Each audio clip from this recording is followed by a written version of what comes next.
morning, afternoon, evening, night, day. Welcome back, Internet, to episode 7 of the Geekin Dad Podcast. On today's episode, I have the first mom of what I hope will be many, because we all know that parents come in both mothers and fathers. And on today's episode, I have Eli, more popularly and commonly known on the internet as Pretty Ph3nom.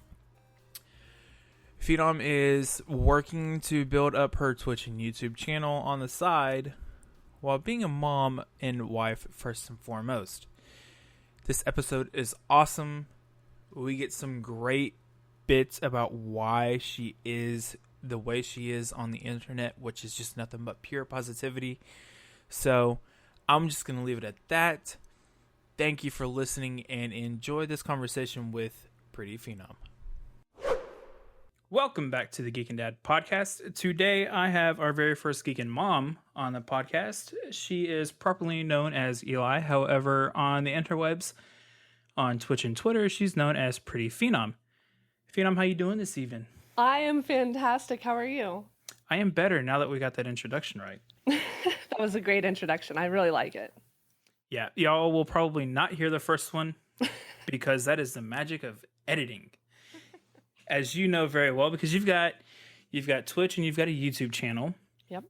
And you've kind of been doing the gaming thing and the vlogging thing and the internet thing for I'll put it this way. I was introduced to you through Paul, aka I Am Apropos, probably about a year ago now, give or take. A few months. So how long have you actually been doing the whole internet thing? I started streaming on Twitch January of 2015, so about a year and a half.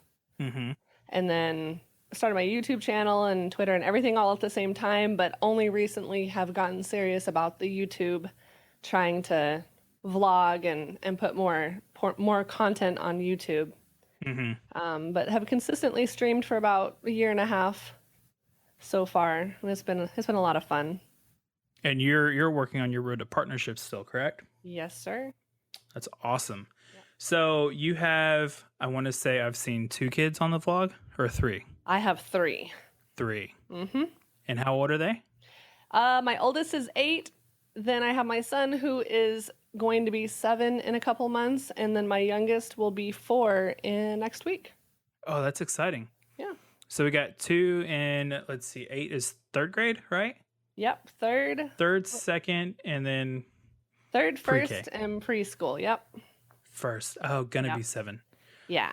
So the middle one's gonna be an older kid in his class. Yes. So were you an older or a younger kid in your class? I was the youngest in my class always. See, I was one of the oldest, and I was very happy about it because you got to drive the car first. Yeah. When you're 16, you get to buy the things you can buy at 18 first when you're 18. Yep. And then, of course, that becomes leverage for anybody and everybody around you who wants something. So true. Senior year of high school, it was a beautiful thing. Oh, I bet. I was always getting everything last. My birthday was in the summer, so all my fun stuff came after school was out. Yeah. Yep. Well, I know that because I'm guessing the middle one, his birthday is at that like transition time to where it could fall either way. Yeah, October. Yeah. Yeah.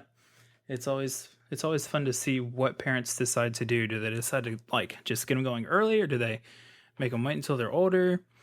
So it's always fun to figure out and see what other people do. So my daughter's 2.5-ish. And then I have a almost 2-month-old son at this time. So, that's so awesome. Definitely a little further behind the spectrum as you. Yeah, 2.5 is a fun age. Yeah, except for like I'll be interested to see during this recording how many times she comes and wants to show me something or needs me to help her get Frozen back on, or any other myriad thing that a 2.5-year-old will have for me to do. Yep, that's the joys of parenthood. That it is. So I'm wondering how you are balancing, and for the record, you are married, and I am assuming that the husband works as well.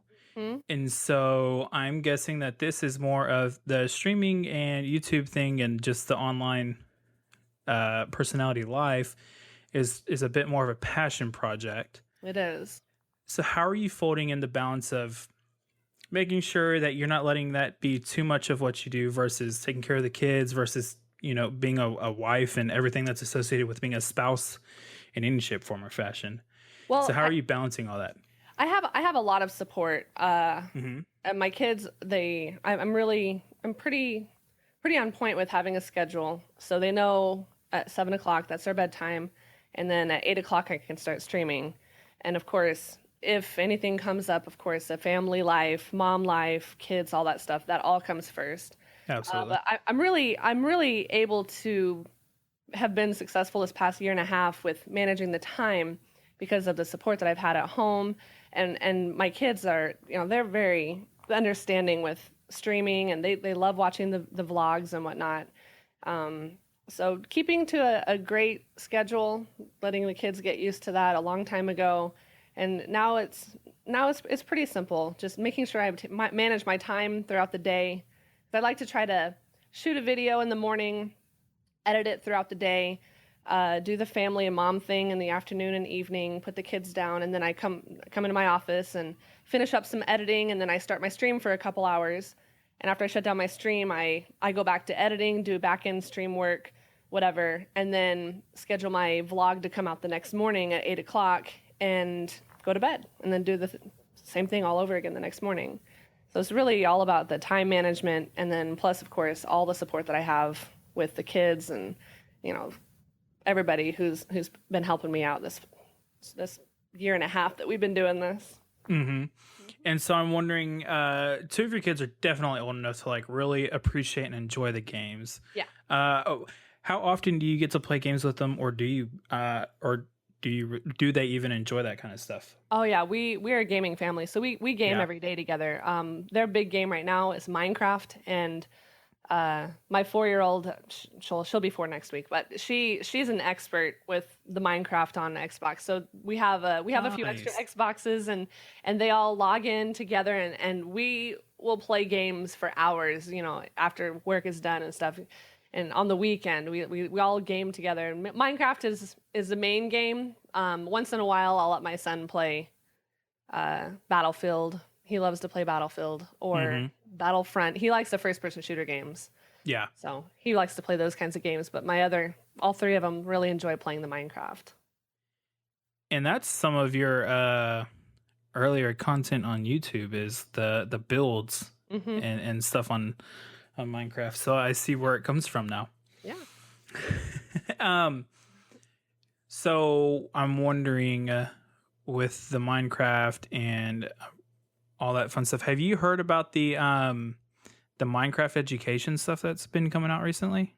Yeah, actually, I did homeschool for my kids for 1 semester, and then I decided it wasn't for me. But during that time, we were looking into that because they have the different Minecraft education and communities and stuff, and it was really interesting. We didn't ever do it, but I was looking into it. And that probably, if I had homeschooled my kids for, the rest of the year, we probably would have ended up getting into that. What was the homeschooling experience like? It was a lot of fun. It was I just didn't feel, how you have that parental intuition. I just didn't feel like it was I felt like my kids would benefit by going to a charter school out here in Arizona instead of being at home. I thought it would. I tried it for half a semester, and I was just like, no, I don't think I'm going to put him back in school. Yeah. So it was a lot of fun. It was a really, really good bonding moment, and they learned a lot, and they were doing really well. But it was a family decision. We decided to go back to public schools. Yeah. And so I'm wondering if during that time frame you were able to, because you're able to spend that time with them from the, as an educator and not just as mom. What was some of the things that surprised you or inspired you the most that you saw come out in that time frame? I don't know. It should be kind of obvious, but I think one of the things that surprised me the most was you can pretty much apply any kind of lesson that you would sit in class and learn at school in everyday life. So our trip to the grocery store looked a lot different than a typical trip where I would have my kids count. You know, my son was going to be in kindergarten, so I would have him go and count how many cans of corn we needed, and that was him practicing counting. Instead of him sitting at a desk counting 1 to 10, he was counting, you know, in the real world. So basically applying those kinds of normal lessons that you would get at a desk into real life, that was really surprising. And then watching them grow was a really fulfilling, watching them learn and experience new things and understand how different things work was really a really awesome experience to be able to witness that. Yeah, I can only imagine. Yeah. I've got some friends that they homeschool, and I grew up hardcore, like, get a swift kick in the boot in the morning to make sure I catch the bus, and Yeah. I better catch the bus for the ride home or I'm walking. Like, I got the hardcore public school treatment, which, I mean, I don't think I'd trade that for the world. And then on the other side, my wife, she moved to Houston in high school, and she tried high school, but there was a culture difference from where she came from to here. And so she was just like, nah, I'm just going to do one of those public, but group, or not public, the homeschooling things, but the group homeschooling. Yeah. You know? And so we both have very different opinions on it. And it's something that is, as my daughter gets older and older, becomes more and more in the front of my mind. And so just hearing how others do it and how they figured it out, and, you know, where the pluses were, where the minuses were, and all that fun stuff, it's really interesting to me at this stage. In a couple of years, I'm sure my opinions will be a lot more informed, I guess would be a nice way to put it. I'm sure it will. You just have to do what's best for you and the family and the kids. But I think I really liked we started out kind of secluded, you know, and then we started joining all these homeschool groups. And so we would go to the gym and work out with the different families and whatnot. And it gave the kids a social, experience. Yeah. And they weren't, you know, in their own little bubble, you know, they were able to learn social skills and whatnot. And like I said, it was a short time that we did it. We decided it wasn't for us. And my daughter and my son are very social kids, so they didn't want to learn at home. They wanted to go out and be with a class and whatnot. And so that's what we decided to do. But the homeschools that do the group thing, that's really nice. I think that they would have had a lot more fun with the homeschool if we had gone that route. Yeah, it seems to be a growing trend where they do these, like, they're not prep academies, but they run as if they were prep academies. It's really interesting. So you transitioned. I'm assuming then that they just loved going from the home to public school or the charter school. Yeah, they loved it. And they seem to be pretty adjustable kids as a whole. Yeah. I'm wondering if there's anything they ever fight you on.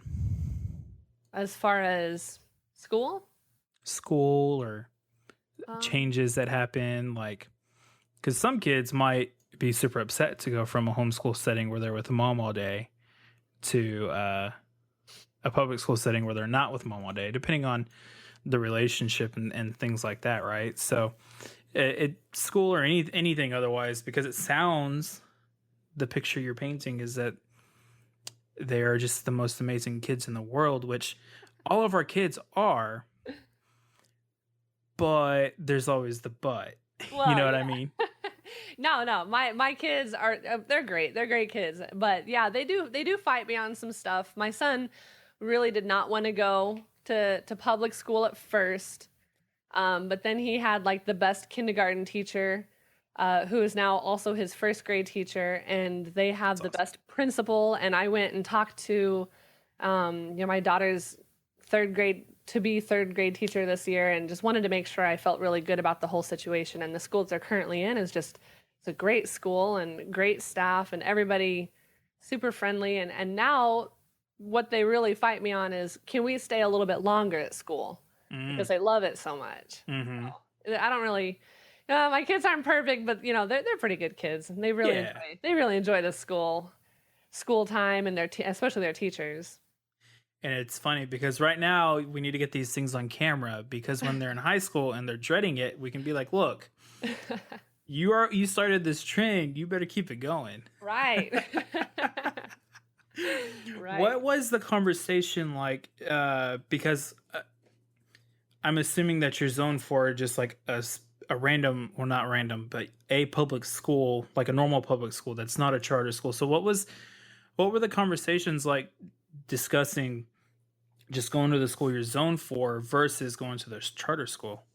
I would say that I mean the public school is like right in my neighborhood. It's like a block away, and the charter school they're going to is about 15 minutes away from my house. You know, and then you add traffic and whatnot, and that was really the only discussion is the drive worth it? Are they going to have a better experience at this other school versus a public school? And that my daughter had a really hard start, because the first public school I put her in, they didn't have a specific kindergarten teacher for her. So she went through 5 substitute teachers before she finally got her last kindergarten teacher. And then in first grade, the teacher was kind of checked out, and I just really wasn't happy. So I'm willing to drive, you know, they're your kids, you're willing to do anything for them. So, you know, I went and talked to the principal and the first grade teacher, the third grade teacher, and it's worth it. I felt really good about it. Things fell into place. And so every morning we drive over to the school, and every afternoon I go and pick them up, and it's been really good so far. Nice. Yeah. Schooling is definitely something that's becoming, more and more of a topic of conversation that I'm paying attention to. As it's funny, and I'm sure you can attest to this, the things that become important to us that used to not matter as much are significantly different, kidless to kid full. Right. I guess would be the way to put it. Schooling being one of those things.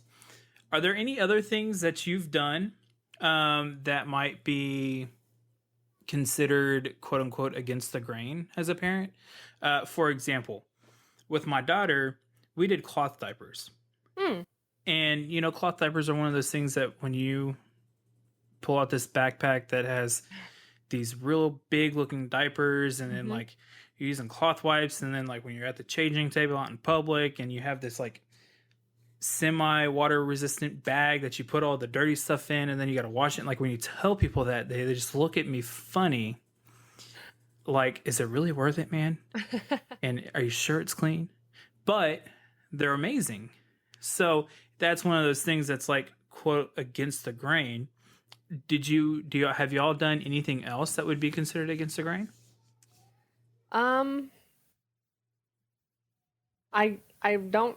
don't really think so. The only thing that I could really say that is definitely against the grain when it comes to my kids is I've maintained a healthy, positive relationship with their father, and we all celebrate holidays together, which is very odd because typically if you get married, you have kids that didn't work out, you divorce, they go to their dads for Christmas one year, they go to their moms for Christmas the next year.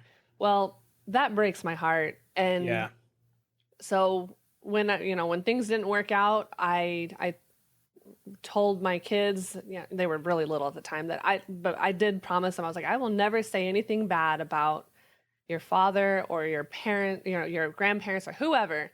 Because, sometimes divorces can get ugly and they feelings, they get hurt, and I just never said anything bad about their father because that's their dad, and I've seen parents do that before. So that's something I'm very proud of. And just this last Christmas, I had everybody at my house, their dad came over and got to have Christmas with us. And it was definitely very odd. People tell me all the time, that's crazy. Like, you get along with your ex and you're, getting along well enough that you're able to have holidays together, and their birthdays we celebrate together. And my thing is, it's hashtag for the kids. It's just for the kids, their memories and all of that stuff that I dealt with personally as far as a relationship failing. I put that aside because that has nothing to do with the children. Yeah. So I just put all that aside, and now we're able to spend holidays and Sundays we'll go out to dinner together, and my kids can enjoy all their parents. And that's something I'm very proud of. Something that's very different that not every divorced family can say. Yeah, definitely. That's a big kudos, because it takes a lot to set aside ego in a situation like that. And it takes a lot to set aside, like, well, I'm the better one in this situation, so I'm going to make the other one look bad. When the reality is it's like you said, sometimes things just don't work out, but that doesn't mean that the other person's a bad parent per se. Right. And the fact that y'all are able to do that, yeah, I would definitely say it's against the grain and definitely against the norm from that perspective. But that's pretty awesome, because, you know, divorced parents and co-parenting with divorced parents is becoming a big thing. Yeah. My sister's the same way with her son's father. There was just a random thing, and but they co-parent. Yeah. They split really time great. He comes over from time to time. Like, both families are, you know, for all intents and purposes, get along well and stuff. And so it's pretty awesome to see that in a world where there's so much, it's so easy to be divisive. Yeah. In these situations, that there's people who are starting to, like, put their differences aside for the kids. Yep. It's important. And it takes a village to raise kids. Yeah. why would I mean, unless it's going to endanger my kids, which it's not, why would I cut off a great adult who can help my kids make right decisions and help me parent, you know, just because things didn't work out, you know? So that's something that was really important to me. And even though bad things did happen, I never, you know, kids, they don't need to know adult problems, you know? Yeah. So I never shared that. That was nothing that we ever talked about, but they're going to learn soon enough anyways, so. And why would I share that with them just so they can be upset with me because I said something, even though it's the truth, about their father, you know, that would be hurtful. So I'm pretty proud of that. And it's definitely I get looks all the time. Like when I'm like, oh yeah, my ex-husband came and spent Christmas. He actually stayed the night Christmas Eve, slept on the couch, and he watched all the kids come down with us, and we all opened Christmas presents together. It was really great. That's awesome. That's awesome. So we'll see that in the vlog for next Christmas, right? Yeah, I'm thinking so. So I want to shift gears a little bit and shift to the YouTube and Twitch thing. Where in the heck did you come up with this crazy idea to go from a mom of three to, oh yeah, by the way, I'm a streamer too? Well, I was introduced to Twitch, and I started watching Widgety Bear. He plays Battlefield. He's great in the chopper. I loved watching him. He was really good, and I liked that he was talking to people and interacting. And then I started watching Kitty Plays Games. I started watching her, and I was like, I really want to do that. That looks like so much fun. I'm a very social person. I love playing video games. Why not mix those two? That sounds like a lot of fun. And so I started my YouTube channel half-heartedly at the same time. I just mainly had it up. That way I could put highlights from my Twitch on there. Yeah. And then I started doing little things here and there on it. And it became a really big passion of mine. And I felt so good, you know, meeting people, talking to people. And then, you know, we did a few charity projects, and it was really great to create something that was bigger than just myself at home with my kids, you know, reaching out and trying to help improve other people's day, and then getting emails all the time from different people saying, you don't know me very well, but your stream really cheered me up on a really dark day. And that was what I was like, wow, I'm going to keep doing this. And so from there, I was hooked. Yeah. And you seem to do a better job than just about any other person that I've watched stream in the past, in terms of, and even just on social media, Twitter specifically, just being consistently positive about like everything. I know it can be disgusting. I mean, that's not to say I don't have my own dark days. I don't have, you know, I definitely struggle sometimes, and you know, things aren't perfect in my life, but sure.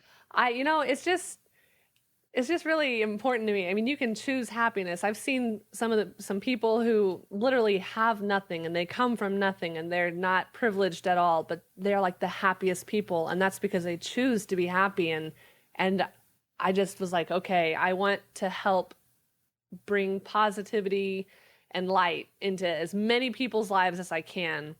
And I try to, if I'm feeling down, I usually stay off of social media, because then I snap at people, or, I get a little bit negative. I just stay away from social media whenever I'm feeling upset. But I like to put out as much positivity and uplifting words as possible, because maybe it might help one person. And if it does, perfect.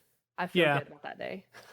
And it's just something, like I said, and I'm sure the same is true for probably most of the people who follow you on Twitter, is that I may not engage all the time with it, but it's consistent enough in my feed that it's like, okay, it's just there, that subtle positive vibe, if you will, is always there. And I think you're right. I think it's important that, on the one hand, all we do in a general sense on social media is show our best. But I think that there does come a point to where it's your responsibility to be the positive force and the positive light amongst the people who follow you, because they follow you for a reason. Yep. And you don't want to abuse that. Right. That's pretty impressive. And I would be willing to bet that, for the most part, that transfers over, that positive, just like always uppity beat that you carry, for the most part, probably transfers over to everything else, huh? It does. I'm a generally happy person. I really am. I'm happy, and I'm always laughing and having a good time. There are down days and sad days, but that's where I get out my Twitter. I'll take screenshots of people who will say something like, "Hey, thank you for that message. You really helped me out," or whatever. I'll take screenshots of that on Twitter, or save those emails that I get for whenever I'm feeling down. And someone one time wrote to me and said, "I save all of your positive tweets, and I will read them whenever I'm feeling really down." And I guess that was another one of those things that said, "Hey, you're doing the right thing. Keep it up," kind of deal. And so I try to remain consistent with the positive stuff on Twitter, and just embrace all of the good other people who are putting out positivity as well, because there's so much, there's real negative things going on out there, but if we can lift each other up in little ways, why not? Yeah. And it's they always say it's little things that matter. Yeah. So as you've gone through this journey of becoming a streamer and going from like semi-casual with YouTube to trying to be more focused and intentional with it, what are some of the lessons that you've learned? Or maybe another way to put it is, what are some of the things that you found to be key growth and like key factors that you've latched onto that, like, oh, okay, when I do this, I see traction? The number one thing being consistency. Over this past month, my kids started school. We've got a new schedule, this and that. And of course I have, stream and YouTube come second to the family. So what I always notice whenever I go from being super consistent to inconsistent is views drop, follows, sometimes they drop. All of the numbers suffer, which I'm okay with, because my kids comes first. I'm okay with that. But what I've learned is the most important thing, if you're trying to grow your stream, grow your Twitter, grow your YouTube, is consistency. Consistency is key, and it will make or break you. And one of my favorite vloggers said, always just keep uploading. Casey Neistat. I think he said he got it. Casey Neistat said he got it from Roman Atwood. Oh, okay. Yeah, probably. Yeah, he said always be uploading. And so it's like, even if it's like you're not feeling it, just keep uploading, because it took, him a few years to get him 1 million subscribers, and now he's just huge now. And if he had been inconsistent, he probably would not have had that growth like he did. But he's always been uploading, and so consistency is number one. And number two, be positive. Life isn't perfect for everybody, but people will come to my stream and be like, I came here because I had a bad day, and you are so positive and upbeat, and I love the vibes and the energy. And I really feel like that had a lot to do with me retaining so many wonderful people who just keep coming back. Just being consistent and being positive and, you know, being there for the people. Yeah. Has there been anything surprising about the journey that you've gone on over the last year and a half? Yeah, With the streaming? I didn't know people could be so mean.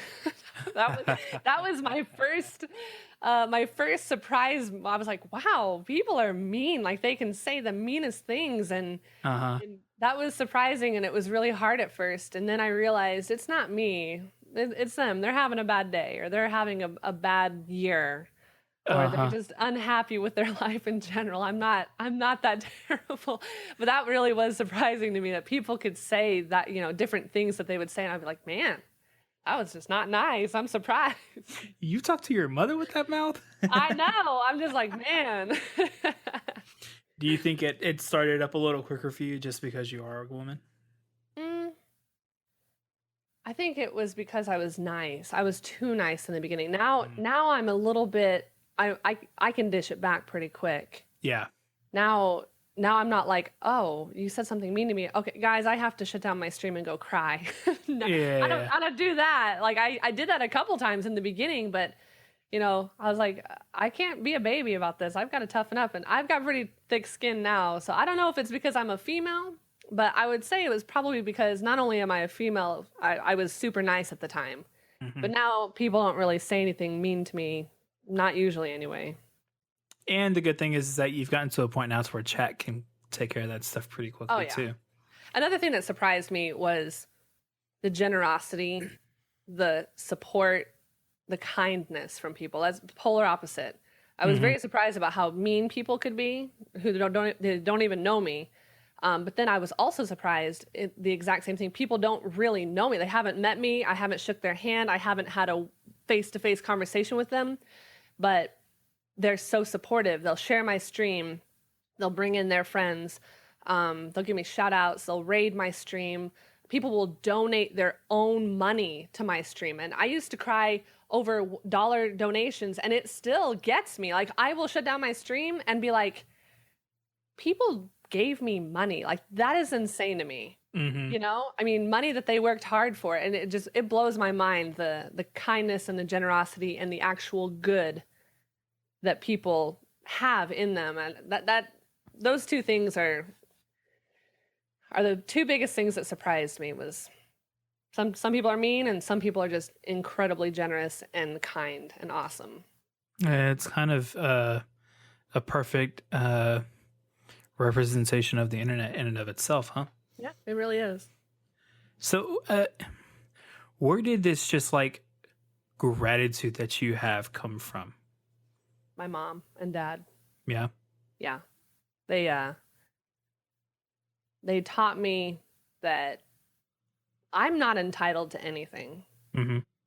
Everything in life is a gift. It's a blessing. It's an experience. And I don't just get it because I'm entitled. Entitlement is nothing that I was taught. It's just, you know, anytime I started to get a little entitled, my mom would just be like, boom, you know what? That disappears. And she taught me to be grateful and to appreciate. I don't think I'm better than anybody, but I really, from the experiences I've had, I feel like even, you know, the people who just come and watch my stream and they just keep my stream open in the background, I am so grateful for that, because that's a view, right? And those people who they can't type in chat because they're working and they have my stream on mute, but they have it open.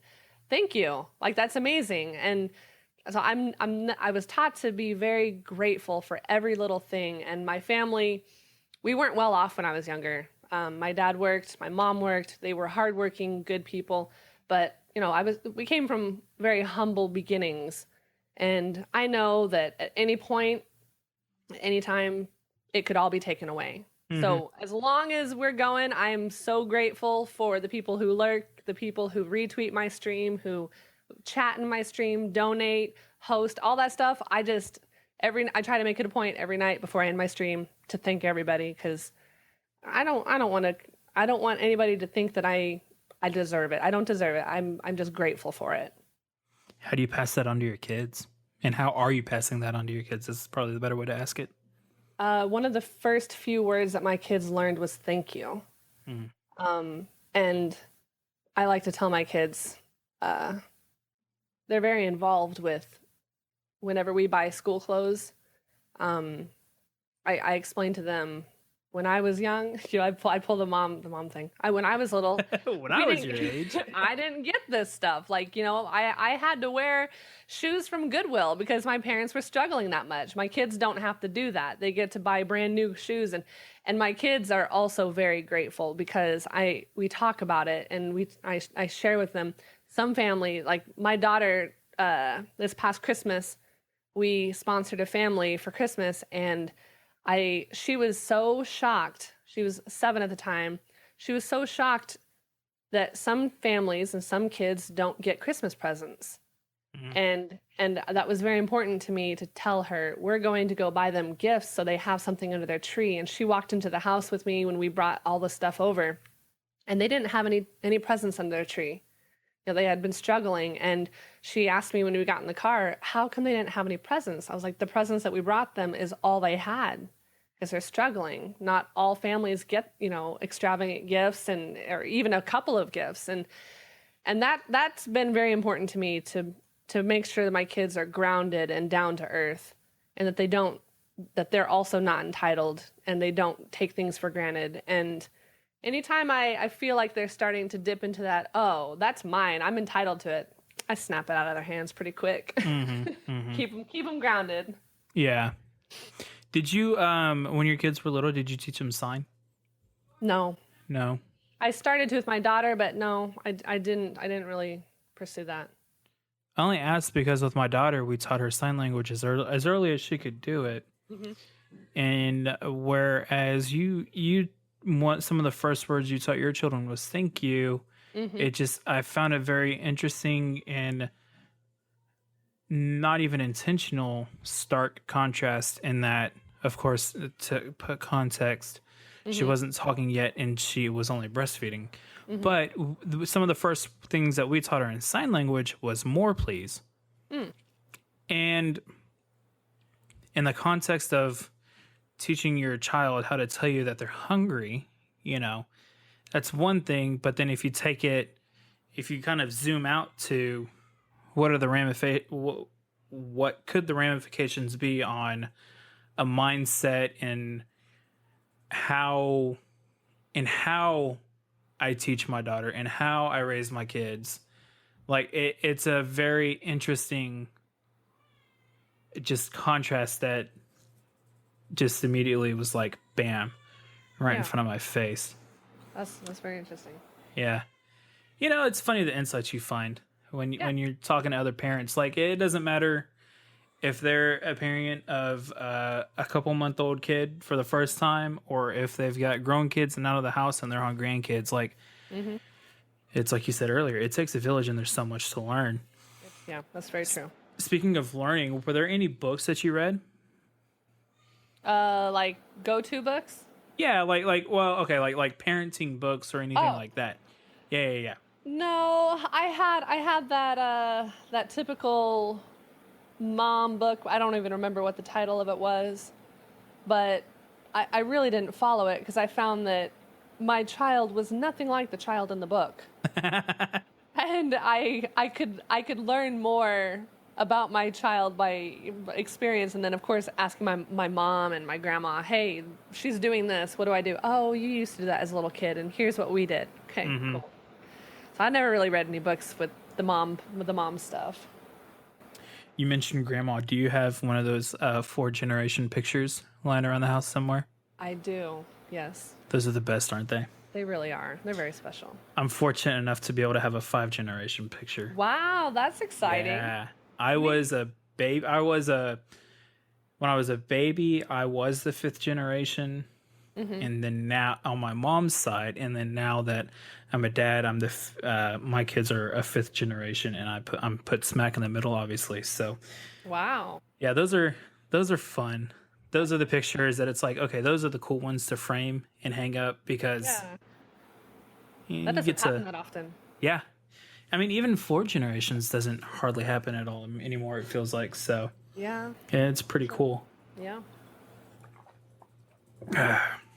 So if we go to go-to books, just like regular books for the kids, what would they love?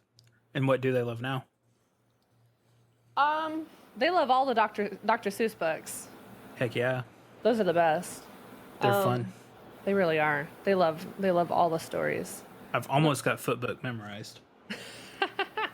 Almost. Oh yeah, I had that one memorized. Now we don't read those books too much anymore. Now my daughter's into chapter books, and my son brings home all kinds of interesting random books about bugs. Yeah. So The science books that you get from school. yeah, he always brings home books like That Is So Gross and talks about gross bugs, and ugh. I'm like, oh, okay, you're such a boy. So boy stuff. Yeah. That's exciting. Oh, that's fun. What are their so obviously we've talked about Minecraft as their favorite game. Mm-hmm. We've talked about Dr. Seuss as some of their favorite books. What's their favorite movie? Ooh. Zootopia is their favorite movie right now. What did it dethrone? Actually, you know what? Their favorite movie now is Finding Dory. Before that, it was Zootopia. And before that, I believe it was probably Transylvania. Really? Yeah, they really like that. I don't know why, but they really like that movie. Huh. Yeah. I haven't watched it. I haven't watched the first one, and I've seen bits and pieces of the second one. And maybe I'm just not being fair, but it just doesn't capture me the same way.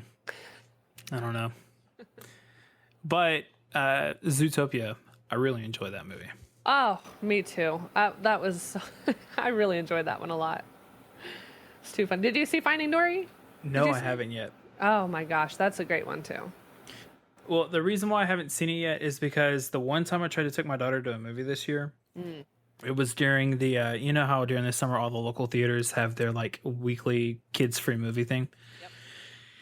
And she did okay, but she only made it like an hour to hour and a half before she was wanting to just like move around and be everywhere. Yeah.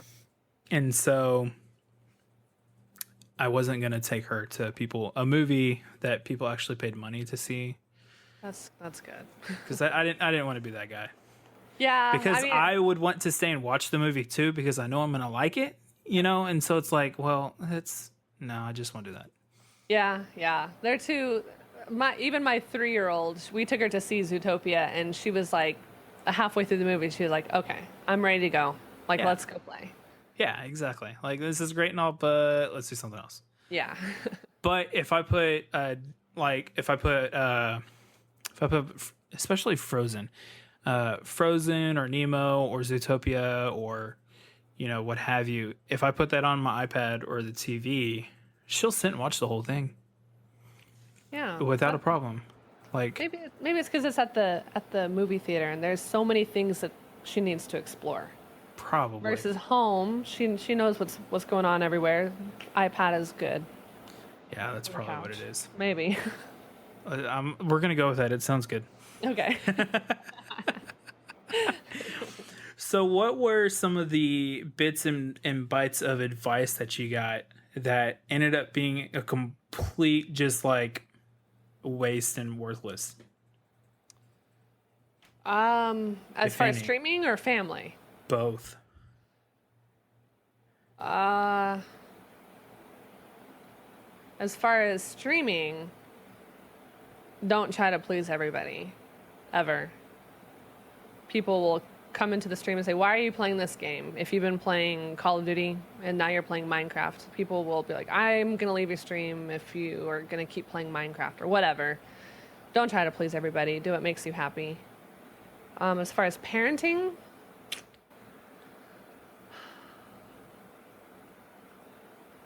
I tried to be like perfect, and I don't do that anymore. I just, as things come up, I don't let it bend me out of shape. I'm just like, okay, well, tonight is going to be a little bit of a rough, like the other night, I think it was Thursday last week, or maybe Wednesday. My kids were just out of control. They were acting crazy. I don't know what it was, but they needed me to be there, and I, normally I would have been like super upset and, oh my gosh, I've got to stream and I'm missing it, but I just was like, okay, well, I'm gonna miss stream tonight because I've got to sit down with my kids and we've got to have a heart to heart. And now I'm more of a roll with the go with the flow, roll with the tide. I just kind of go with it now. I'm pretty chill. I don't try to be perfect. I don't try to, if things don't work out the way I wanted them to, it's okay. My life will go on. That was this weekend for us. Sunday. So last night was supposed to have been, which as people listen to this will be a few weeks later, but whatever. But last night was supposed to have been the first preseason football game with the Hall of Fame game. Oh, okay. And so we had plans for that came up to after nap, everybody get dressed, and we were all gonna go because lately my daughter's been obsessed with dinosaurs. Aw. It started with the last, what's the name of the Good Dinosaur? Oh, okay, yeah. Yeah. She's, even though Frozen still takes the cake. Yep. This is actually becoming a close second right now. Oh, wow. And so we told her, we're like, okay, we'll go and we'll get you some dinosaur toys because she really wanted some. And in the course of yesterday, we got a message from our friends and they're like, hey, come over for dinner and then we'll watch the Hall of Fame game. Okay, great. So we'll go nap, shopping, and then friends. Cool. This is going to be a great Sunday evening with friends and family. Yeah. And then we went to get dressed. Uh-oh. And then we were having to literally lasso her to get her dressed. And then I had to lasso her to get her in the car. And the whole time she knows she's going to get her toy, but she just doesn't care. Yeah. Because, she's 2.5. Right. And then so we go shopping. We get through the first store and we get her toys. And then we have to go exchange some shoes for her because because they were too small. And that's when it happened. The 2.5-year-old came out. And it was just all downhill from there. Yep. And then we both kind of knew we shouldn't go over to our friends, but we both wanted to. I say we both as in me and my wife. Right. So we did anyways.